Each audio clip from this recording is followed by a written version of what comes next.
आप सबको दिवाली और इंडिया की जीत की बहुत बधाई हो। तो जैसा कि मैंने कहा था कि मैं केबीसी के सिलेक्शन प्रोसेस का वीडियो जल्द ही बनाने वाला हूं। तो ये कुछ 5 पॉइंट है, मैं इसी 5 पॉइंट पे विशेष ध्यान दूंगा। तो यहाँ पे देखें, अप्रैल महीने में मैंने रजिस्ट्रेशन कराया था। इसके लिए आप सोनी लिव ऐप डाउनलोड कर सकते हैं या उसको अपडेट कर सकते हैं। तो उस दौरान हर दिन एक क्वेश्चन पूछा जाता है, जिसको आप मोबाइल के थ्रू या एसएमएस के थ्रू उसका एसएमएस आप भेज सकते हैं। तो मैंने सारे ही क्वेश्चंस के आंसर पर डे ध्यान से भेजे हैं। एक दो रॉन्ग भी हुए होंगे, आइडिया नहीं है मुझे, बट मैंने सारे आंसर किए, मुझे इतना आइडिया है। इसके बाद सेकेंड प्रोसेस ये है कि सारे आंसर्स करने के बाद अप्रैल के ही एंड में मुझे IVR कॉल आया।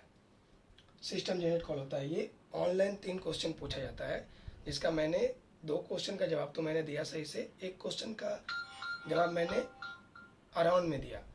मतलब जैसे पूछा गया था कि यूक्रेन का क्षेत्रफल कितना है, तो मुझे एग्जैक्टली आइडिया तो नहीं है, बट मैंने 5 लाख के अराउंड में दिया था, जबकि रियल उसका एरिया है 6 लाख के अराउंड। तो वो भी एक तरीके से सही माना जाएगा। और ज़रूरी नहीं है कि आपको तीनों क्वेश्चन के आंसर सही ही देने हैं। इसके बाद मुझे मैसेज आया सोनी लिव ऐप की तरफ से कि you have selected for ground audition. तो वो मेरा ऑडिशन हुआ था दिल्ली में, और वो मई के महीने में हुआ था। तो मई के महीने में 8 या 10 तारीख को मैं ऑडिशन देने के लिए दिल्ली गया। वहाँ पे एक पूरा एग्ज़ाम जैसा प्रोसेस होता है। आपको 20 क्वेश्चंस मिलते हैं, OMR सीट में के टाइप का, उसमें आपको फिलअप करना होता है ABC करके। और 20 क्वेश्चंस पूछे गए थे डिफरेंट फील्ड से, एक ही फील्ड से नहीं, सब क्वेश्चन, हर एक क्वेश्चन अलग अलग फील्ड से था। बहुत टफ क्वेश्चन था, अच्छा था, पढ़ के जाना होता उसके लिए अच्छे से। तो उसमें मेरा सिलेक्शन हुआ। फिर उसके बाद जो है 4000 लोग लगभग गए थे दिल्ली में, सिर्फ दिल्ली की बात मैं कर रहा हूँ, जिसमें 250 लोगों का सिलेक्शन हुआ इंटरव्यू के लिए। फिर हम लोग का इंटरव्यू चला 1 बाय 1 करके, लगभग एक आदमी का 10 मिनट के अराउंड इंटरव्यू चला, और वो रात के 10 साढ़े 10 बज गए थे। तो उसमें मेरा इंटरव्यू हुआ। इंटरव्यू के दौरान भी मुझसे बहुत कुछ पूछे गए सवाल, 1-2 सवाल भी पूछे गए। तो 1-2 सवाल का आंसर्स मुझे देने में प्रॉब्लम भी हुआ, बट ओवरऑल मेरा एक्सपीरियंस बहुत अच्छा रहा।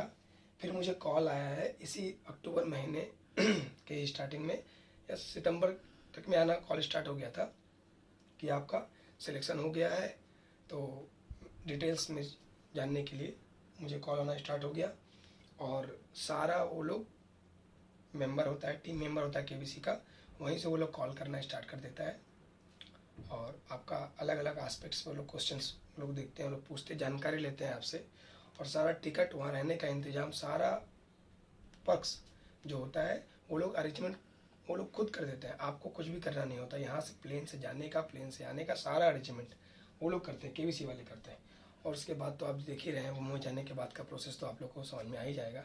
तो आप लोग को विशेष ध्यान ये देना है कि अभी भी जैसे केबीसी जूनियर का रजिस्ट्रेशन शायद स्टार्ट भी हो गया है, तो आप लोग को उसका क्वेश्चंस का आंसर देना है। मोबाइल के थ्रू दे सकते हैं, मतलब सोनी लिव ऐप पे जाके दे सकते हैं, या फिर आप चाहें तो मैसेज भी कर सकते हैं।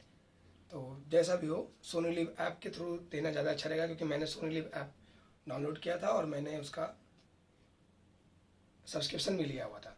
तो मेरे हिसाब से सब्सक्रिप्शन लेकर के देखना अच्छा होता है मेरे हिसाब से। बाकी आप लोग देखें अपना। तो यही है, और विशेष कुछ है नहीं। इसके बाद जैसा आप लोग करते रहेंगे तो आपको समझ में आएगा कि कैसा क्या कॉल आ रहा है, कहाँ से कैसा क्या हो रहा है। विशेष ध्यान आपको ये देना है कि जो भी क्वेश्चंस पूछे जा रहे हैं उसका आंसर आप जितना जल्दी हो सके टाइमली एक ही नंबर से दे दें। और कुछ है नहीं विशेष। धन्यवाद।